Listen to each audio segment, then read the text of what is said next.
In our country,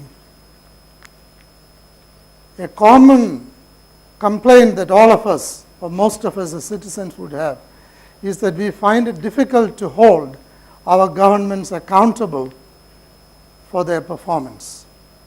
If you look at our media, discussions in industry fora, or ordinary citizens talking on the streets as they walk by, all relate to the fact that we are unable, in spite of our electing people to represent us, to have a government that serves us and can be held accountable. We feel upset about it, angry, but very often are unable to do anything about it. There are several reasons for this. We as individual citizens have very little information or only limited information to be able to challenge people in authority who may be doing the wrong things.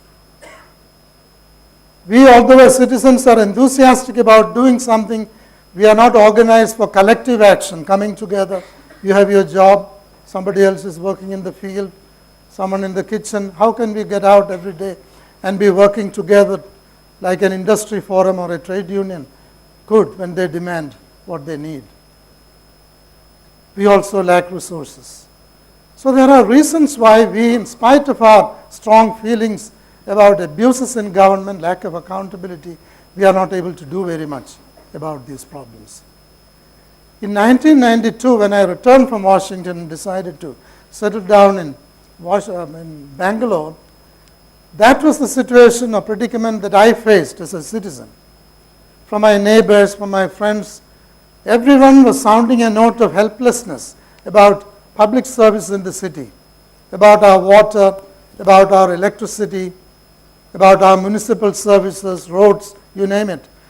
The common thing about these services is that all of them are provided by a government which is essentially a monopoly. There is no one else who can supply us roads or electricity or telephone. Now, of course, things have changed, at least in the telecom field. At that time, there was only one supplier. And it struck me as I was thinking only of as a citizen while talking to several of my friends here, that we as citizens need to be proactive. In a democracy, how do you get accountability if we are sleeping or we can only complain? So my friend said, so what can you do? You are director of IIM in Ahmedabad, then you were in World Bank. I mean, you have seen all this, but what can we do? I said, I have a method in mind or an approach, and I discussed with them. And this, the people I am talking about included Raja Ramanna, Sadish Chandran, who was the chief secretary here, P.C. Alexander, he was governor of Tamil Nadu, who had come here. These are all people I have known from my IIM days or in other places. They all agreed we need to do something. What is it? So I came up with this idea that is today called the Citizen Report Card, which is simply a way of gathering feedback from citizens who are the users of all these services. And all of us as citizens are users of these services. So in a way, we could call this citizen feedback. How do you do this? I said the methodology is known to me. We can do something what industry people normally do, whether it is airlines or hotels. You can see how they will give you a form. Can you tell us what is your experience, what is your feedback? Same idea. But governments have never done it. They have not asked the citizen, are you happy with what is being done? Question is irrelevant to them. So it was a way of adapting something that I had seen in business circles, talked about in management literature and so many places, but adapting it to the public sector or the state where this idea is not popular at all. In Bangalore in 1993, the first report card was done, and I did it as a personal initiative with these friends.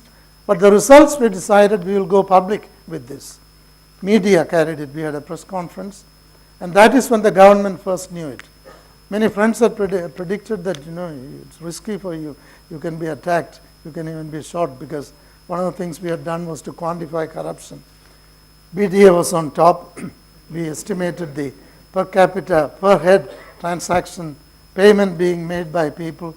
Next was electricity, next was water, municipality. And newspapers had a field day that particular day on Frontline. in BDA, only money talks, was the headline in one newspaper. It was embarrassing. It's the first time anything like this by a civil society initiative was done in Bangalore, or for that matter, anywhere in our country. It did attract attention, but did not produce any result. The government simply kept quiet. Nobody attacked me, nobody came to my home or threatened me, but nothing positive happened either. A few years later, but one thing that happened immediately was many friends, supporters felt that we need to institutionalize this. That's how the Public Affairs Center was set up. You refer to the foundation that was set up a little later by me. These two organizations today are at the forefront of civil society initiatives to get people to be concerned about governance and to take initiatives to interact on corruption, abuses in government, holding government to be accountable to the people. Since then, many such exercises have been carried out throughout India. And I want to say, for lack of time, this 18-minute limit, I want to say that what we started in Bangalore has now been done in practically all our states in India and in about 20 countries in the world. More are going on. And this foundation that you mentioned is primarily on the international front doing this work. The second country where this was done was Ukraine. When in Bangalore there was silence and nothing happened, in Ukraine, because of the Soviet Union's fall at that time, I'm talking about 1994, there was a great deal of interest in this. I went there, helped them, and the mayors of the cities actually acted on the findings that came out. That's how the international dimension was opened up. To cut a long story short, I can now say that from the time of indifference by government, today governments have turned full circle and have adopted this methodology or approach, although it started as a civil society initiative. In our own city and in this state, I can give you, because this has just happened, some of you may have seen in the papers, one of the agencies, major departments to adopt it this year, last year and this year, was the police department. The Director General of Police came to me and said, I want to apply this. Not you doing it, but we want to do it and help us. That's how the police study was done, as a result of which in the last 3 months, the DGP, with the government support, have already introduced a number of reforms within his control. He has not reformed the entire police, we must admit, but it has happened. The Chief Secretary has recently, just a month ago, concluded a meeting based on another report card we produced on 7 important services in the state as a whole, in which at a meeting like this with all his secretaries, they decided to take action and to repeat this as a benchmarking exercise next year, depending upon the reforms they are going to implement. Delhi Chief Minister, this happened 3 or 4 years ago, invited me, and it has been done in Delhi, not once, twice. After introducing reforms, the second time again we went back and showed her, what do people say about your reforms? What is their feedback? In fact, she was elected a second time soon after that second report card was done. I want to tell you, one of the things we learn in this is that although we started as in an adversarial mood, challenging abuses, conveying citizens' views on what governments need to listen to and learn from the public, that adversarial approach has been internalized by a number of governments by now. I'm talking about not just our state, West Bengal, Delhi I mentioned, Bihar, this is going on. It has happened, as I said, in Maharashtra, Punjab, you name it, even union territories, little places like Sikkim have applied this. And what we have to learn is that from that initial period of indifference, governments went through a period of internalizing it. It takes time. The next step is coalition building. We should not believe that any one person can do reforms in government alone. It requires many of them to come together, agree. Otherwise, things don't click. Coalition building takes time, and then adoption. We have done a similar thing now in another field, road quality. We are all concerned. You all drive cars. We complain, potholes, this, that, and the other.